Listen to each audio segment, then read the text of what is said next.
Ndaita business reumalayicha saka ndakazosvika pakuzotengesa midziyo yomwe mukadzi uyo akazoshayika nekuda kwekuti akange andibatisa furniture yake ndobva ndachizozvitengesa muroad. Akabva arohwa neheart attack mukadzi yeye akafa. Zvino kusvika pari nhasi ndiri kungogara ndichiona chipoko chake. Neumwe murume zvekare muSouth African uyo akange andipa trailer yake yandakazochinja ownership, asi mari dzangu hadzina kuzofamba zvakanaka, saka akazofa zvekare mushure mekunge ndamugadzira. Ndiri kuona chipoko chake futi. Brother Nashi, muri seiko mukoma? I hope kuti you are doing well. Ndakunyorerai nyaya yangu iyi pakuno kuma SMS because handina Facebook account, uye zvekare ndiri kukumbira kuti musazoshare manumbers angu ekunoku kuZimbabwe kana kuri kunzi moverenga nyaya yangu. Kana moverenga nyaya yangu mungochengetedzawo chitupa changu, uye zvekare ndikaita mistake ndikazotaura zita reumwe munhu riri zita rechokwadi kana kuti zita rangu by mistake, do not share that name. Musashare anything zvinogona kuzoita identify my details angu out there on YouTube kana kuti social media. Sei ndiri kudaro because I am trying to get my life back together right now. Brother Nashi, zvaizvezvi ndiri kudata umwe mukadzi muZimbabwean. Mukadzi uyu iye anogara kuUK. She does not even know anything about my past. Haana kana chimwe zvacho chaanotomboziva. I lied to her completely about my past. Handina kumbogara ndakamuudza kuti ndakatomboendawo ndikanogara kuSouth Africa. She does not even know about South Africa. To be honest with you, mukadzi uyu kunyange ndichimuda hangu wekuUK, but ndiri kutomuona sekunge she is like a golden ticket for me to come back again, uye zvekare kuti ndinge ndichikwanisa kuzobuda muAfrica only through marriage. But now I am living in total fear nekuda kwezvimwe zvinhu zviri kuitika in my life currently, zvinhu zviri kutoitika, saka ndotoda help nekutokasika. Mukoma Nashi iye ari kufanira kuti ange achizouya kunoku kuZim. Saka kana akauya kunoku kuZimbabwe, you know tinenge tichifanira kuti tinge tichizospenda a nice time together. But manje inini mukoma Nashi ndinotomboita nguva dzekuti ndinotombomhanya mushini, pfungwa dzangu dzinotomborasika.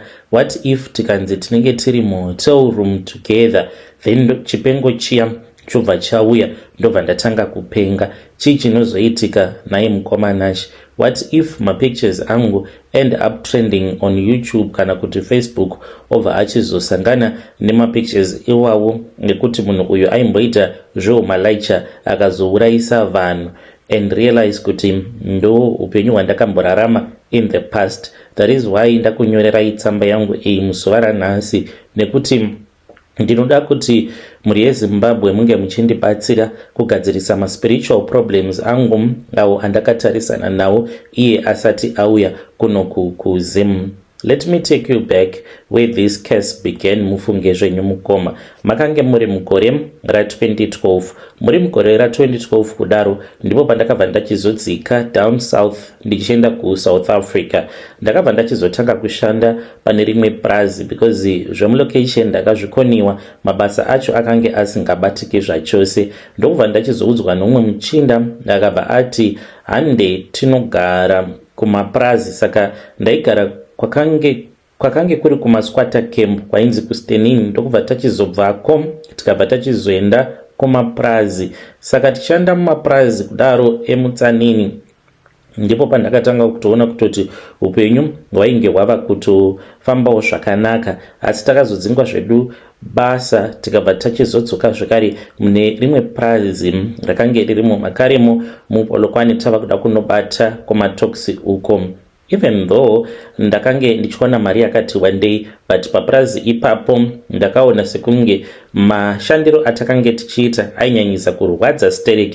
Ndobva tachizobvako kumatox tikabva tachizotanga kugara mulocation.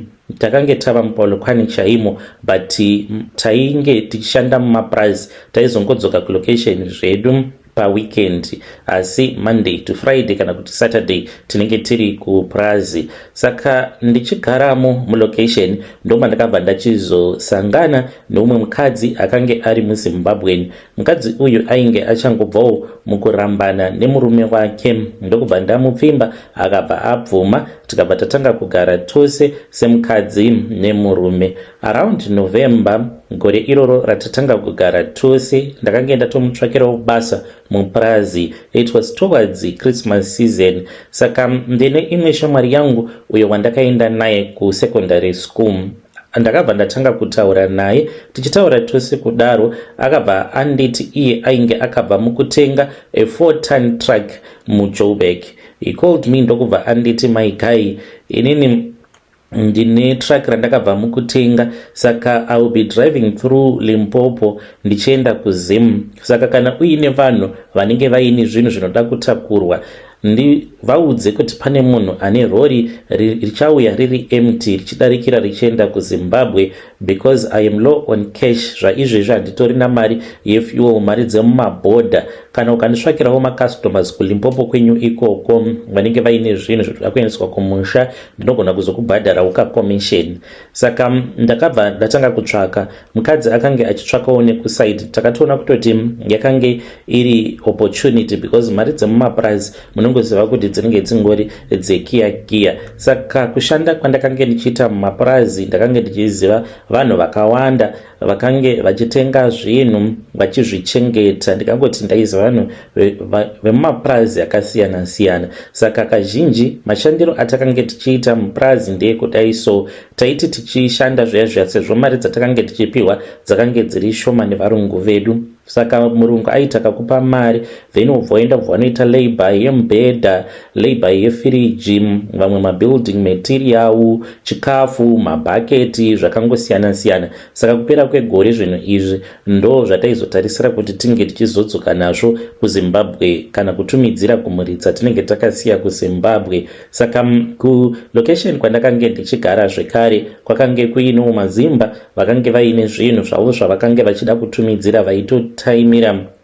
kuti vange vachienda kunobatisa kumatraki kana kuti kwamunhenzva vachitumidzira magroceries kuvabereki nehama dzavakasiya kuZimbabwe. Saka ndakabva ndatoona kuti wakange uri mukana, because kwainge kusina vana malaicha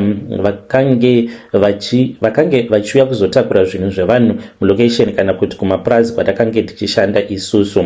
Saka ndakabva ndatanga kuunganidza zvinhu zvevanhu. Ndingangoti it was a huge success. Shamwari yangu akazogumisidzira atoita matrip maviri muna November na December. Iniwo nekuda kwekakommission ndakatoitawo kamari kakange katori bhozve kutoti Christmas nemudzimai takatonakidzwa, tikatoitawo brai, tikatokwanisa kutoenjoyawo. Saka nekuda kwekuti ndakaona kuti zvinhu zvevanhu zvainge zvati wandei, ndakazogumisidzira ndisingachaendi kubasa, because ndo basa randakange ndava kuita. Ndakagumisidzira ndava kurenta RDP yose umo mandakange ndava kushandisa imba iyoyo sestoreroom. Ini ndichigara kumukuku ndindega ndakange ndichigarapo pamba ipapo. Saka vanhu vaitozviziva kuti kana tikaenda kumba kwanhingi tinogona kunosiya zvinhu zvedu, uchitoti ukapinda mutauni ukatenga zvawatenga wotouya uchitosiya zvinhu zvako kumba kwangu, takamirira kuti rori ringe richiuya kuzotakura zvinhu. Saka shamwari yangu iyo akange ava kungoita basa iroro nechi4-ton truck chake, achipti from Joburg ouya oloda zvinhu zvose obva aenda kwakasiyana siyana kunenge kuine vanhu vanenge vakatumidzira zvinhu zvavo kuZimbabwe. Pasina kana nguva mukoma ndakaona kuti zveumalaisha zvine mari yakawandisa, because shamwari yangu akabva atotenga truck, akagomesidzira atenga truck rainge rakakura, rakange riri 7-ton truck. Ndobva ndakagara pasi. Munongoziva kuti mwoyo wemunhu wagara une godo, and hakuna munhu anogona kuti ini godo handina. Ukaona vamwe vanhu vachiita zvinhu nekuda kwemweya wegodo, unogomesidzira wava kuti neniwo ndoda kuti ndige ndichizviitawo, ndiitewo mari sezviri kuita vanhu. Tose takadaro, saka musazondishora ipapo. Saka brother Nashi ndakati ndatarisa shamwari yangu ndichidiscussa nemukadzi mumba, ndopa takatoona kuti tainge tichiita sekunge tiri kushandisiwa, munhu achitobudirira muupenyu. ndipo pandakati muchinda uyu atova mupfumika nekuda kwangu, inetwork yangu, storeroom ndeyangu, iye ari kungondibhadhara zvimakomisheni pano nepapo. Saka sevanhu vatema we are never satisfied. Ndakabva ndati handikarambi ndichishandira umwe murume ndichimuitisa mari ini ndisina kana mari andinenge ndichimboita. Saka zvandakange ndava kuita ndakange ndava kumunyepera. Aiti kana akandifonera whether ari kuZim kana kuti ari kuJoburg akati kwakamira sei, tine vanhu here vari kuda kutakurirwa zvinhu this month, ndaibva ndangoti no my guy, things are very quiet, kuno kwakadhakwa. Whilst inini ndinenge nditori makastoma 5 6 kana kuti 7 makastoma anenge achitoda kutotumidzira zvinhu zvavo. Saka eventually ndakazosevawo mari yakati one day ndobva ndachizotengawo esingle cab yakange iri Toyota Hilux. Saka ndakabva ndachizoapproacha umwe muchinda akange ari muSouth African, akange achishandawo imomo location mandakange akange achigara mulocation mandakange ndichigarawo imomo. Saka akange achiita zvekugadzira matrailer kubasa kwake. Saka sezvo akange achishanda kumatrailer ndakabva ndamukumbira kuti ange achindiitirawo dhiri andibuditsirewo trailer rekuti ndaikwanisa kuzorishandisa, sezvo aigara achitozviita vaigona kutongogadzira trailer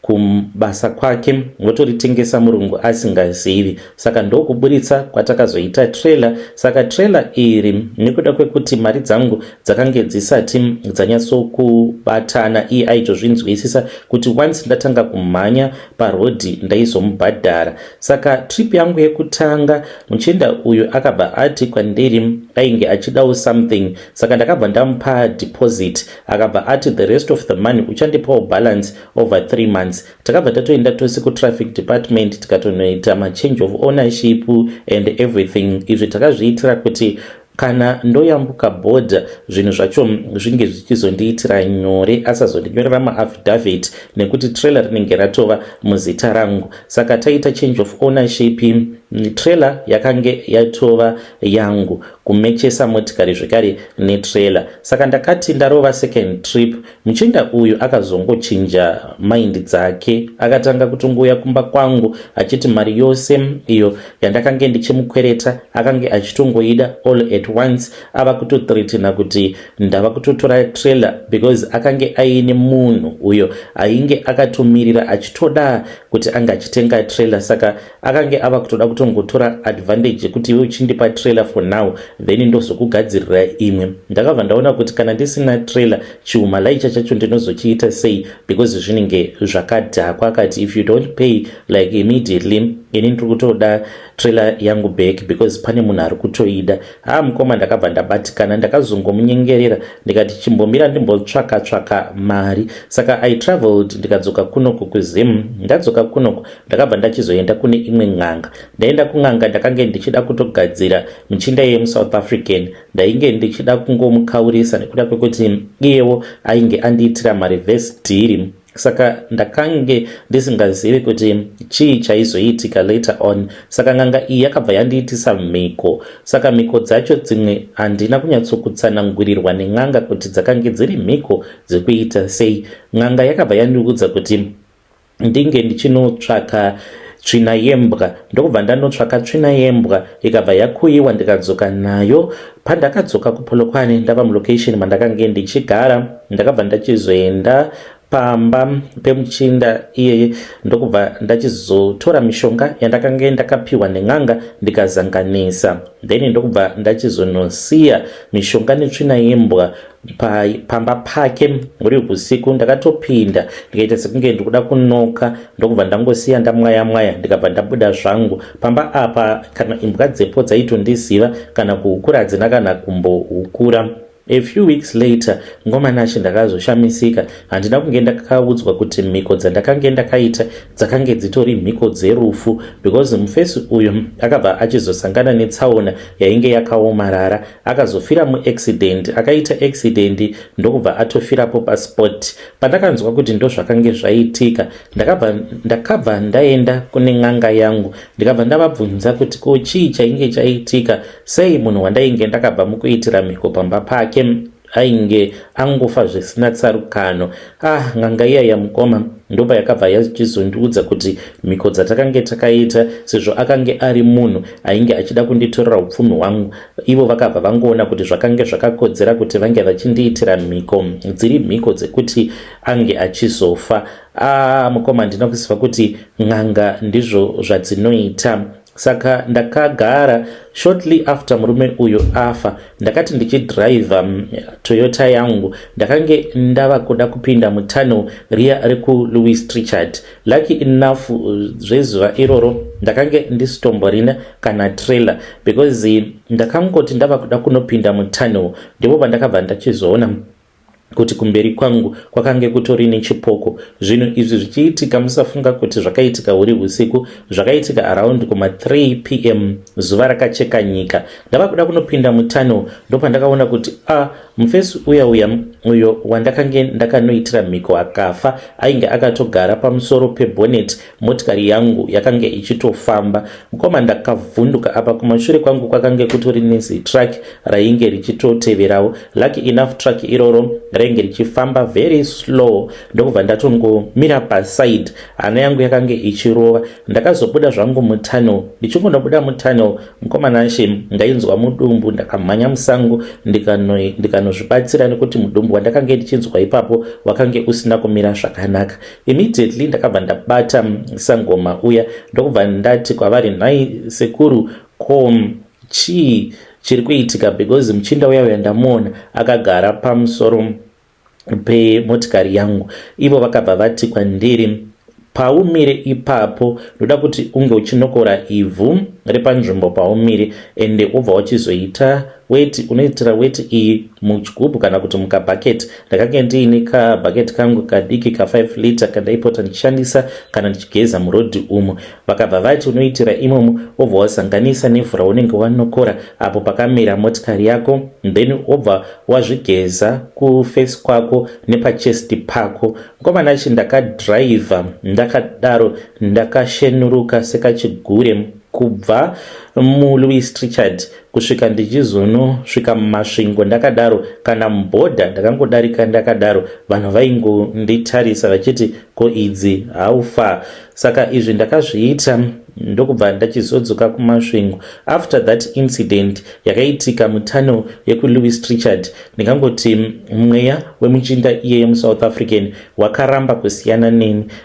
Ndaingomuona pose pose pandinenge ndiri, in broad daylight ndaitongomuona achitongochema achitongoridza zimheri, ndiwe wakandiuraya, ndiwe wakandiurayisa, ndiwe wakandiuraya, ndiwe wakandiurayisa. Aiti kana akatanga kuchema so mukoma nashe aichema kusvika wega wanzwa kuti iko zvino zvimanje ndavabho, munhu uyu kuchema kwaari kuita munzeve dzangu haasi kutomboda kana kutombonyarara zvachose. Achingoti wakanditorera trailer rangu, hauna kundipa mari yangu yose, vana vangu ndiwo wakandiuraya, apa achitaura nechirudzi chake chisutu. Saka iye aiti newewo unofanira kuti unge uchizofira muaccident. Ndakanga ndichinzwa kutya kana kufamba, ndainzwa kutya kufamba apa ndakange ndatova naassistant asi akange asingazvizivi kuti bosi vake ndizvo zvavakange vachisangana nazvo izvozvo. Nekuda kwaizvozvo mukoma ndakabva ndachizoenda kune n'anga iya. Saka ndakabva ndachizopiwa kamwe kachidhori kainge kakavezwa. Saka ndakapiwa chidhori ichocho ndikanzi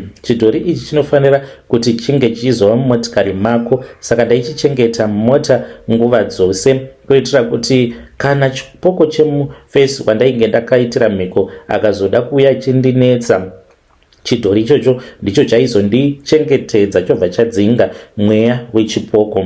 Brother Nashi ndakange ndisingatozivi kuti n'anga dzinogona kutongoita zveipapo dzichida kungokudyira mari. N'anga inogona kutokupa chikwambo iwe uchifungidzira kuti uri kupiwa mushonga wekusimbisa musana, izvo chitori chikwambo. Ndozvakaitika ipapo. Ndakangoti ndangopiwa mushonga nasekuru wekuzvichengetedza, but ndakange ndatopiwa chikwambo mukoma. Ndikangoti after zvimakore n'anga iya yakazoti yorwara zvino. Ndakabva ndaenda ndikabva ndanovaona sekuru ivavo vakarwara. Ndaipota ndichienda ndichinovaona vakafira papare nyatwa. Ndaenda kunovaona vakabva vati kwandiri vakange vachida kukonfesa nekuti kunzvimbo kwavainge vachida kuenda vainge vaudzwa kuti vange vachidaidza vanhu vose vavakaitira utsotsi mubasa ravo rehun'anga. Ndakashamisika ndikati kusekuru makandiitira utsotsi papi nekuti hatina mari dzatinokweretana uye zvekare imi hamuna mari yamunondikwereta. Vakabva vati ndangonzi ndinge ndichikuudza chokwadi ndisati ndafa nekuti kwandiri kuenda kuna kumira zvakanaka. Vakabva vandiudza ivo vakati, ndakavabvunza ndikati mushonga wakaita sei nai sekuru wamakandipa? Vakabva vandiudza kuti mushonga wavainge vakandipa wakange usiri mushonga chete asi vakandipa mushonga uyo wakange uchitevererwa nemhepo yemunhu akafa kana kuti chikwambo. Ndokusaka wainge uchikwanisa kudzinga chipoko. Vakati chipoko ndo chega chinogona kudzinga chimwe chipoko, chidhoma ndo chega chinogona kudzinga chimwe chidhoma. Saka iwewe utori nechidhoma. Kadhara ikako mukomana ndakaita sekunge ndichakadzipa nehasha kangofirapo pambedha but nekuda kwekutya kuzosungwa mukomana ndakangotanga kungoeredza misodzi ndikati n'anga isheti shuwa munhu angandipa chikwambo chekuti ndinge ndichidzinga mhepo yengozi. Vakabva vati dai ndisina kuita izvozvo ungadai wakafira muaccident iwe. Vakabva vati ndakatokubatsira. Ndakabva ndatanga kunzwisisa kuti alright ndokusaka chinhu ichi chakange chichindichengetedza. Ndakabva ndati kana ndatopinda mazviri zvino ndikagoita sei ndizvo zvatovapo hapana zvandingazviita. Zvadaro mukomana ndakabva ndachizotanga kungogara hangu nacho chidhori ichocho ndichitoziva kutoti ndakange ndatova nekachikwambo kangu ako kandakange ndichifamba nako. Ende zvechokwadi ndaiti zviya kana ndarara zvaiwanzokuitika ndikarara mumotikari ndaibva ndatanga kuona murume uya muSouth African akamira kure nechekure achichema achiedza kuti anga achifamba kuti anga achizosvika padhuze neni but ini ndaizviona ndiri mukati meimwe heji ndakachengetedzeka but inenge iri heji yeblack.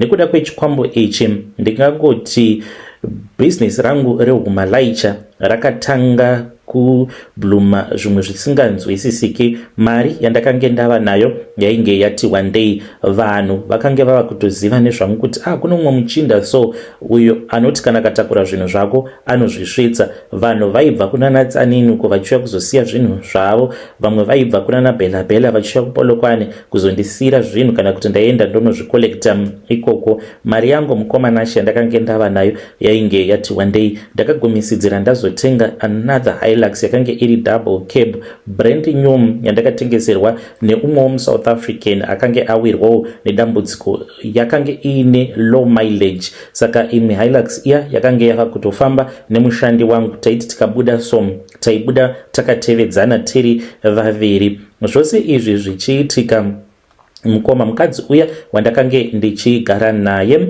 akabva achizoita pamuviri. Aita pamuviri zvinhu zvichifamba kudaro we were so happy kuti Mwari vazosarudza kuti ropafadza apo patinenge tava nemari.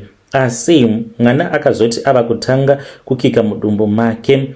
What I did not know was that chikwambo ichi chandakange ndakapiwa chaitorarama neropa and chakatofara apa pose pandakange ndichiita mari. Icho chakange chakangomirira zuva chete rekuti chainge chichazobaya mwana chobva chatongotora ropa. Handina chandakange ndichitomboziva. Nerimwe ramazuva mukadzi uya akabva achizotanga kunzwa pain yainge yakaomarara. Saka akabva andimutsa achinzwa pain akabva ati ainge abva mukurota hope dzainge dzamutyisa. Ndakamubvunza kuti warota hope dzakaita sei? Ndobva ati kwandiri ainge arota hope achizviona akange achiona nyoka iyo yakauya ndokubva yazvimoneredza paari ndokubva yachizotanga kumuyamwa paguvhu pake asi ichimuyamwa ropa. Paakandiudza nyaya yakadaro mukomanachi ndakashamisika because asati andimutsa ndidzo hope dzandakange ndichitorotawo. Saka ndakatovhunduka kuti sei ainge arota hope dzakafanana nehope dzandainge ndarota. saka chidhori chiya nerimwe ramazuva ndakachishaya mumotikari ndikati mheno ndakange nditori parutenga. Saka ndakazoti mangwana acho makuseni ndopandakabva ndachizoona kuti mumotikari mangu makange muine shato yainge irimo apa ndainge ndazvitraina kufamba ndiri ndega because ndakambohaya umwe muchinda. Saka muchinda uyu akabva achizoona chidhori ichocho mumotikari akaita chekutorotesewa. Saka ndakatanga kungofamba hangu ndiri 1 mushure mekunge atanga kususpekta kuti murungu wake ainge akaromba. Saka ndakazoti ndiri murutenga kudaro chidhori ndachishaya ndichitsvaka ndichita sokunge ndiri kutongoklina motikari yangu, ndopa ndakabva ndachizoona kuti makange matova neshato, asi shato iyi ndiye black yakange itori mumotikari. Saka mukadzi wangu mushure mekunge ndaona shato iyoyo akabva andifonera akabva andiudza kuti ainge arasikirwa nemwana akange atobva nhumbu apa ainge atoendeswa kuchipatara. Akaendeswa kusishiwo nevamwewo vakange vachigara padhuze nepatakange tichigara sezvo inini ndakange ndisi muSouth Africa panguva yacho iyoyo. After ndanzwa kuti ndo zvakange zvaitika ndikangoti imba yedu takange tisingachawirirani inini nemukadzi takange tava very toxic. Saka chitokolo ichi mukoma icho chakabva chachizoshanduka chikabva chachizoita spiritual wife. Saka usiku ndaitorara ndichitorota nemukadzi murungu, uye zvekare mukadzi uyu aiti kana apedza kurara neni aibva atarisa mukadzi wangu anenge akarara parutivi. Izvi zvaiitika ndiri kuhope but ndichitoona kuti vision iyi iri kutoitika for real. Then murungu iyeye aibva ati kwandiri mukadzi uyu kana ukasamuramba inini ndiri kuzomuuraya. Saka mukadzi wandakange ndichigara naye akabva atanga kurwara zvisingaiti, akarwara mukomanashi akambopora. Akati apora tikamboraramisana zvakanaka, but nekuda kwekuti ndakange ndatogarwawo nemweya wacho wechikwambo icho chinorara neni usiku, ndakagomisidzira ndisisina any kind of feeling toward my wife. Ndakange ndisingachamubati, ndakange ndisingachamutarisi, uye zvekare ndakange ndisisina basa naye. Iye akazozviona kuti panapa handichadiwi, ndopa akabva arongedza hembe dzake ndokubva aenda akabva atanga hake kushanda somewhere else. Inini ndakange ndava kugara ndega, ndakange ndisina magirlfriend, ndisingaiti zvemagirlfriend, kundaigoitirei zvemagirlfriend because ndakange nditori nespiritual wife yaitoya ichitorara neni zvayo. Saka ndaikuta basa rangu rekutongotakura zvinhu zvevanhu, uye zvekare ndichiita zvekutakura vanhu vanenge vasina mapepa kuvaunza muSouth Africa kuzogara navo kuZimbabwe. But as you know kuti basa rehumalaicha kuti unge uchinzi waita profit chaiyo hama 1 because N1 inopisa kubva kuSouth Africa kunobuda kana muHarare vanenge vakangotarisira kudya kwauri from the moment yaunongoti wapinda muN1 kusvika uchizosvika muHarare. Mapurisa vanenge vachitongoda mari kubva kwauri. Sezvandataura kuti ndakange ndatenga Hilux yakange iri munzwa wemotikari, ndakazogumisidzira ndatova neHilux neFord Ranger. Komanashi dzakange dzichiri motikari dzekuti wainyatsokuona kuti munhu uyu zvakeka anongoita zvehumalaicha, but motikari dzake idzi dzakanyanyisa kunaka. Saka kunyange motikari dzangu dzakange dziri 100% roadworthy, ndakange nditori namakanika aimaintaina motikari. Ichingonzi yasvika muSouth Africa ndobva yatotanga kutorwa wheel alignment yotogadzirwa everything. Saka motikari dzangu dzaigara dziri bo, plus inini ndaigona kudriver nekunyatso motikari zvakanaka ndisingadrive rough. Ndaitosarudza kufamba zvishoma nezvishoma ndichisevha motikari. Saka mapurisa munongozviziva kuti kana vachida something kubva kwauri vanotongokutsvakira mhosva. Ndozvaiitika ipapo zvekuti kuzosvika kwaunenge uchifanira kuti unge uchizoenda unozosvikako usisina kana sent. So nerimwe ramazuva ndakazoti ndiri muroad mukomanachi zvinhu zvakange zvisina kumira zvakanaka. Mumaway-bridge umu ndakarohwa mari yakawandisa because ndakange ndiine load yandakaenda ndikanotora kuPretoria. Saka fungai kuti maway-bridge mangani kubva kuPretoria kusvika muMessina, mari yandakarohwa ipapo yainge yakawandisa. Ndaona kuti apa ndashandira mahara, hakuna anoda kushandira mahara. I then decided kuti ndinge ndichitongovhara maclients angu. Saka load yandakange ndiinayo nayo yandainge ndaenda kunotora nezvimwe zvandakasanganisa zvemupolokwani. Pakange paine zvinhu zvomumwe mukadzi uyu akange akatenga mubhedha, masofa uye zvekare nefiriji nezvimwewo zvakangoti siyanei. Saka instead yekuti ndike ndichiendesa zvinhu izvozvo ndakabva ndatobata umwe bhaya akanga achishanda kuzimura muchinda iyeye. Ndikabva ndamuudza kuti ndine zvinhu zvandiinazvo, une keshi here? Akabva anditi keshi ndinayo. Saka ndakabva ndafonera mukadzi uya akanga asara kuSouth Africa ndokubva ndamuudza kuti sisi zvinhu kunoga zvina kumira zvakanaka, ndabatwa nemapurisa. Saka vabva vanditorera zvinhu zvose paWeybridge paya muMessina. Saka zvinhu zvenyu zvose zvatorwa sezvo makanga musina kundipa mareceipt. Mukadzi iyeye akabva atongotanga kungochema pafoni. Akachema kwenguva yakareba. Saka mukadzi uyu akabva afa nekuda kweheart attack. Chandakange ndisina kuziva ndechekuti akange agara zvake aine dambudziko rake, akange aine high blood pressure nechekare. Saka iye akazoti maybe anyanyisa kufungisisa nekuda kwevalue yezvinhu zvainge zvatonyura ndokubva atongofa. Akati afa mukadzi iyeye, saka akange achiuya kwandiri ndichimurota muhope dzangu achiti kwandiri, wakandiuraya iwe, uye zvekare kuuraya kwawakandiita wakandibira zvinhu zvangu. Enda unoudza hama dzangu ndikuda zvinhu zvangu zvose, dzokera kumunhu uyo wawakatengesera zvinhu zvangu. Ndakazoenda kuna ofisa vaya vekuzimura. Vakabva vandijamukira. Akabva andivenga murume iye zvekuti kudarika kwangu mubhodha muya mukoma ndaitoti Mwari makanaka. Ndaizoti kana ndabuda mubhodha ndobva ndati Mwari makanaka. Aindiomesera because ainge andivenga, because ndakaenda kwavari officer ndikati officer, zvinhu zvai zvandakakutengeserai. Akabva anditi zvinhu zvipi handizvizivi ini, ndinokusungisa.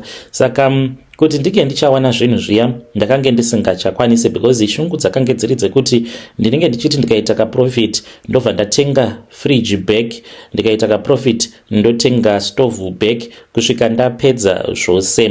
Zvino ndakabva ndachizoenda kune imwe n'anga. Ndaenda kune imwe n'anga ndakabva ndachizoiudza kuti ndo zvakange zvoitika izvi muupenyu hwangu, ndikaitsanangurira zvose zvakaitika kusvika ndinge ndichizonzi ndava nechikwambo. Sekuri vavo vakabva vati pakange pasina dambudziko, ivo vakange vari mugona zvose. Vakabva vatora hari vakabva vati kwandiri, hari iyi ichange ichizova iri hari yako. Saka mukadzi uyu tava kumuvharira muhari. Izvi zvakaitwa tiri mumatare. Ndokubva ndasiya hari. Ndakatomuona mukadzi iyeye mukoma kutsipikiwa kunoitwa mweya wengozi. Munhu akadaidzwa kubva kumakuva ndokubva auya, but paakauya takange tisingamuone. Ivo sekuru vacho ndivo vakange vachimuona vachitotaura naye, vakatomuti gara nechepapa sawira titaurirane. Saka vapedza kutaura naye ataura zvaakange achida, then ndokubva ati ainge achida kundiona ndichirara nebenzi.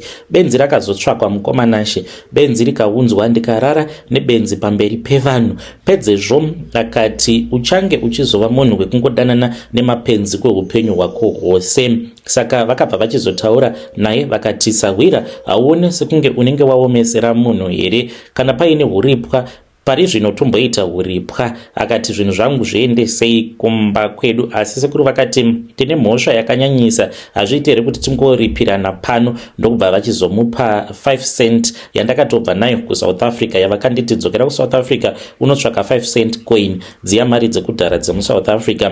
Ndo huripwa uhwo hwakazopiwa mhepo yake. Vakange vamuisa muhari panguva yacho iyoyo. Saka mukomanashe nekuda kwekuti ndakange ndatongovawo nemwoyo wakaomarara, ndikangoti kana uine mhepo inenge iri pauri, uine chikwambo unogomisidzira wava nemweya wakaomarara. Zvandakatanga kuita mukomanashe ndezvekudai so, sezvo ndakange ndava nemhepo yakange igere pandiri, ndakange ndava neutsinye hwakanyanyisa zvekuti vanhu vakadhila neni, vamwe vacho kwavari ikoko vanogona vachingoti takambosangana neumwe muchinda so akange aine utsinye ari Malaicha. Ndaiti kana ndikatora vanhu kubva navo kuZimbabwe ndakange ndisingachavabati zvakanaka sezvandaimboita kudhara, zvekuti ndainyatsokunyambutsa vanhu vangu zvakanaka ndichivabata zvakanaka. But ipapo nekuda kweutsinye hwandakange ndava nahwo and I was going through a lot spiritually, ndaingoti kunyange vanhu ndikavabhadharisa angava ari ma2500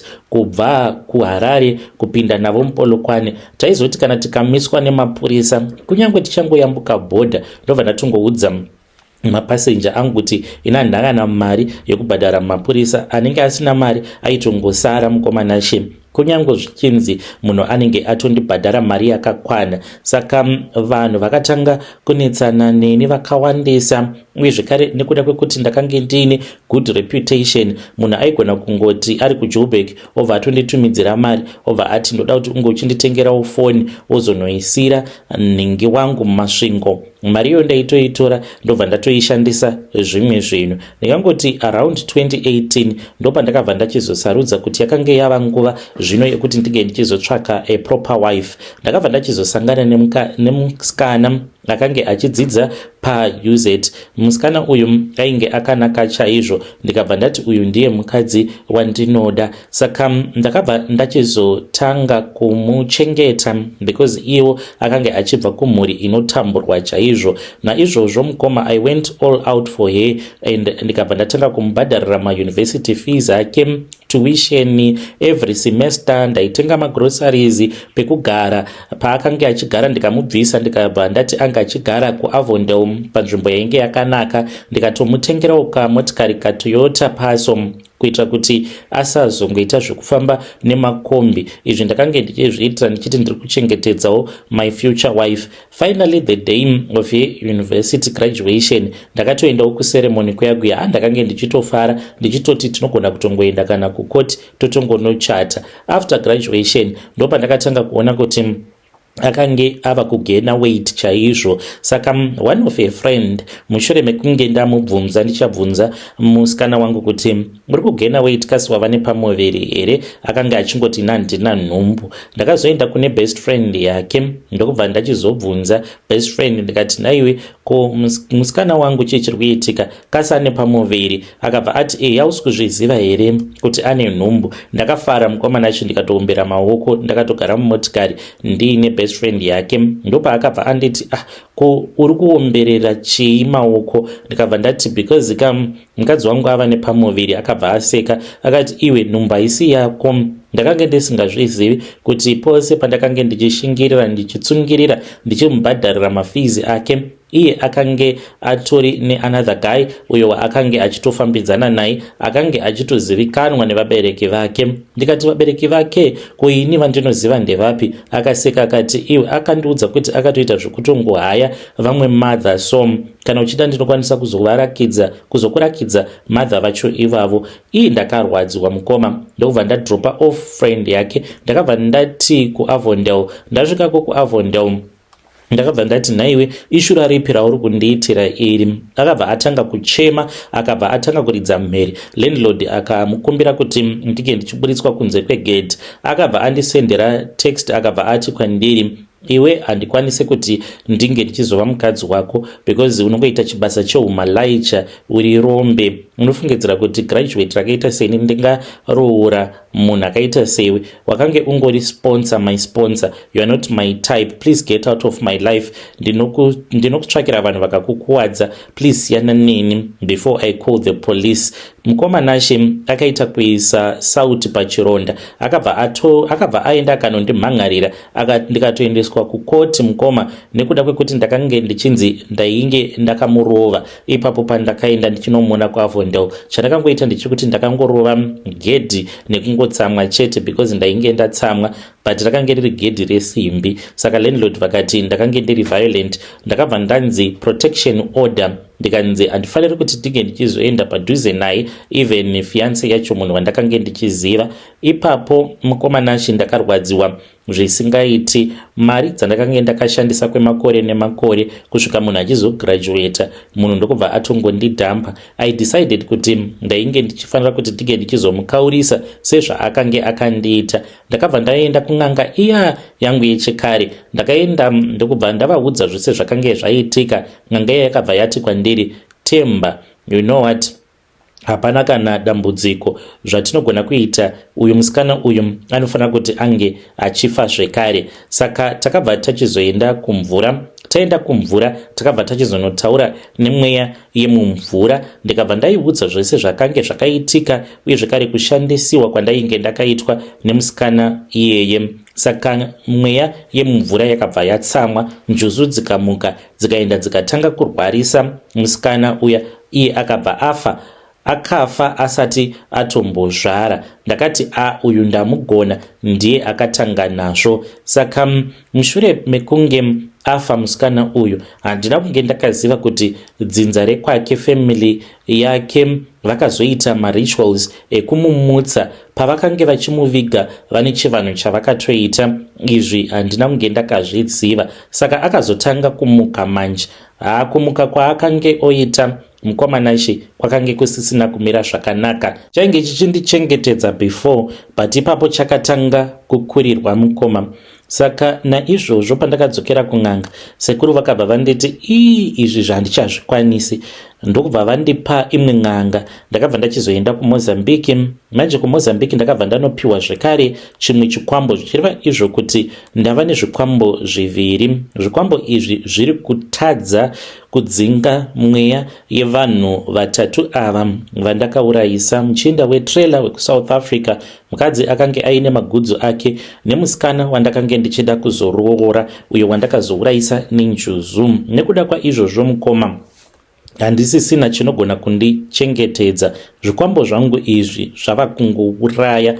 Mudzinza rekwedu kuri kufiwa. Handikati vanhu mafiro avari kuita vanogona kususpekta, but wose ari kufa ari kumwiwa ropa nazvo zvikwambo zvangu izvi. Iniwo pachezvangu handichina muchengeti. Ndikangoti 3 or 4 times every single year ndinogona kungopenga. Izvi zvinoitika kubva paakafa musikana iyeye, ndinongotanga kungopenga. Ende chinondirwadza mukomana ndechekuti patinenge ndichipenga ndinenge ndichitozviziva kuti ndiri kupenga panapa, asi ndinenge ndisingakwanisi kuzvikontrola. Ndinongobva pamba ndototanga kutongofamba. Ndinogona kungosiya madhoo akashama ndotongotsvaka madustbin, ndichitanga kutotsvaka chikafu. Upenyu hwacho mukomana hunorwadza, asi handina chando chandinenge ndichinzwa, handina pain, handirwari, handiite sei. Kusvika ndapora ndo pandinokwanisa kuzobatwa nerimwe ziflu rekuti rinoita sekunge richandiuraya chando pachinenge chava kubuda musystem mangu.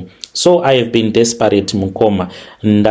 Ndakamboenda kune imwe n'anga. Ndaenda kun'angako ikoko ndeimwe n'anga iyi. Handingatauri hangu kunzvimbo kwandakaenda. Ndakanzi kuti ndinge ndichipiwa mushonga unogona kundibatsira. Ndinofanira kuti ndinge ndichitsvaka vanhu vose avo vandakavhara mubizinesi rangu reumalayicha, ndovadzosera mari dzavo dzose. Uye zvekare ndinofanira kuti ndinge ndichiripira mweya wengozi. Ndodzokera kuSouth Africa ndonobhadhara trailer kudzinza remuchenda uyo wandakavhara. Uye zvekare ndinofanira kuti ndinge ndichienda kumhuri yemusikana uyo wandakaurayisa. Ndobva ndanokonfesa kuti ndakamutsa mweya yemumvura yemanjuzu iyo yakazouraya mwana wavo. Ivo ndivo vanozondiudza kuti vanenge vachida kubhadharwa nei. Hii mukoma, how on earth am I supposed to do all of that? Kuno kukuzimu ndine chigaraji changu because zveumakanika ndinozvigona. Saka ndiri kuitawo zvekugadzira motikari muno mubati. Mari yakadaro yakawanda kudaro handimbofi ndakaiwana unless kana ndatorobha reserve bank, ndiko kutoti ndige ndichinzi ndazowanawo mari. Saka zvinonetsa kuvanhu vavo vakanondigadza demo. Ndikaenda kuSouth Africa ndonovaudza kuti ndini ndakauraya hama yenyu maSouth African munomaziva. Ko kana ndikapisiwa mpolokwane imomo uye zvekare vekumhuri kune musikana uyo wandakaurayawo kundidya mari, zvingaita kuti ungasvika pamba pevanhu ubva wati ndini ndaikange ndichidanana nemwana wenyu, ndakabva ndashandisa mweya yemanjuzi kuuraya because akandidyira mari yangu. Mukoma handizivi kuti vanozondiita sei kukana vakandirova. Saka life yangu mukoma atongori ma1. Currently sezvandataura ndiri kudanana nomumwe mukadzi, she is very wonderful, muZimbabwe anogara kuUK. Saka iye ari kuda kuuya kuzondiona. She is a business woman ikoko kuUK, neniwo anongoti is a businessman. Saka I have lied to her, hatombozivi nezveumalaisha zvandakange ndichiita. Kwa paari ndikuona tiketi rangu rekubuda muZimbabwe ndoendawo ndonogara naye kuUK forever. She is planning to come to Zim very soon because hatisati takamboita quality time before nekuzoita marriage plan. Ndinoti kana ndikafunga nezvazvo mukoma ndinozwa kutya because tinoti kana tichitaura paWhatsApp anenge achiti tofanira kutsvaka a nice romantic hotel tombospenda mazuva tirimo muhotel imomo tichingofara zvedu tichironga about our future. Kana ndikazoti ndirimo muhotel ndiinaye ndobva ndangotanga kungohukura sembwa sezvandinoita dzimwe nguva ndikatanga kupenga ndinongotanga kungoti huhu ndichihukura ndichitobvisa hembe dzangu.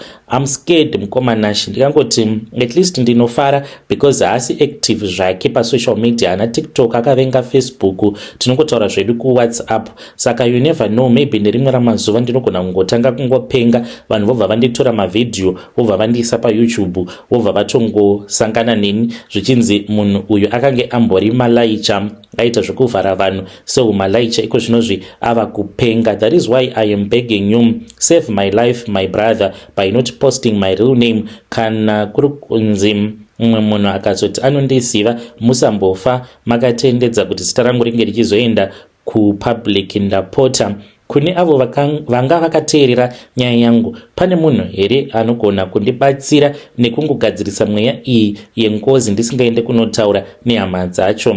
Ndozvifambisawo sei kuti ndikwanise kuzvichenura? Uye ndingamuudza here mukadzi uyu wangu wekuUK kuti shamwari zvauri kuuya kunoku ndizvo zviripo, ndinogona kungotanga kungorasika njere, haanzondirambi here, ndoramba ndichingonamata here in secret kunyange ndiine zvikwambo, but kupfugama nemabvi angu nemagokora ndinonamata ndichiti Mwari ndichengetedzeiwo ndisangoramba ndichingopenga. Ingawani ndiri chisikwa chenyu, munofanira kuti munge muchindichengetedza murimi imi Mwari wangu, ndimi mudzimu wangu, ndo munamato wangu wandinoita zuva nezuva. Brother ndibatsireiwo, ndichange ndakangomirirawo mhinduro inobva kune vedare renyu, ndichange ndichizongotevererawo ndirimo mucomment section. Muri yeZimbabwe ndo message iyo yandakatumidzirwa ichibva kuna mukoma vedu. Ngatitaurei navo mukoma vedu ava mucomment section. Zvakangokoma hazvo vedu we. Strange things indeed they do happen in this world. Ndiyo nyaya yavo iyo. Let us try to speak with him. Hanzi mweya wengozi ungadzingika here, mweya wengozi pasina hama dzeuyo waunenge wakakanganisira? I doubt so. You need to speak with the relatives mobotanga nevekunoku vekuZim mozogumisidzira neuyo weku-South Africa. Hanzi ku-South Africa kwacho ndinotya kuti zvinozonzi kune muZimbabweni akapiswa nematai nekuda kwekuti aka-approacha family yemunhu waakauraya. Zvakangooma apa vanzvadzi vari zvavo kuUK vari kutofara kuti I have found a man, I have finally found a man that I'm going to see in Zim. Izvo murume wacho atoriwo nemaproblems. Apa hanzi pandinotanga kupenga vanotanga kupenga vachita zvekuhukura ndinenge ndichihukura kunge imbwa. Zvakangooma hazvo vedu we. Rekedzai tibva taenda panyedu inotevera. Nyedu inotevera yakamira sekudai so. Zvakaoma. Hanzi mukomana chimuri sei zvenyu?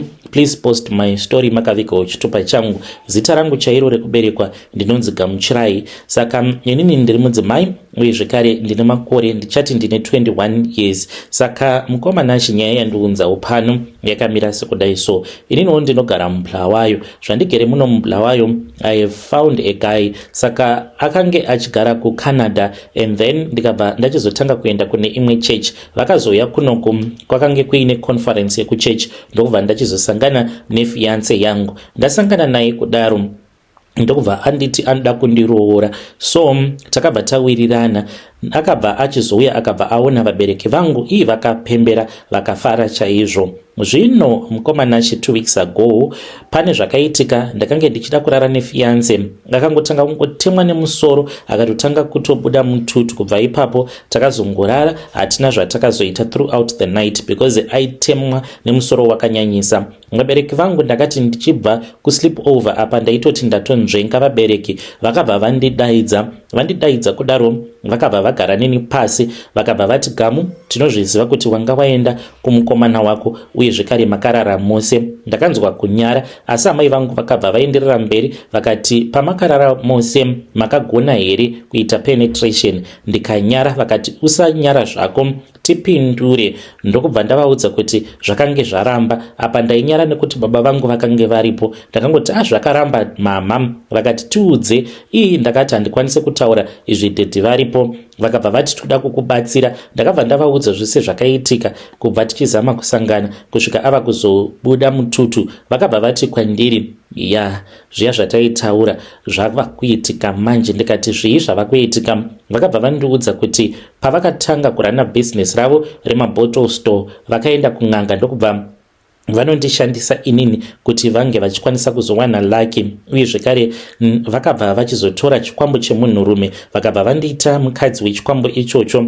Vakabva vapiwa mhiko yekuti kana mwana akura ava kuzoda kuitawo musha wake anofanira kuti ange achipfeka matewe, obva arara nemurume uyo waanenge achifanira kuti ange achizoroorwa naye akapfeka dehwe, matewe, kuita sekunge munhu wechinyakare. Zvino zvingaita here mukomanashe kuti murume uyu anofarira chechi kudai ndobva ndamupfekera matewe, ndobva ndarara naye, hanzi kubreka kesi yacho? Haangazoti ndikuda kumujoinisa satanism here? Ndibetsereiwo mukoma.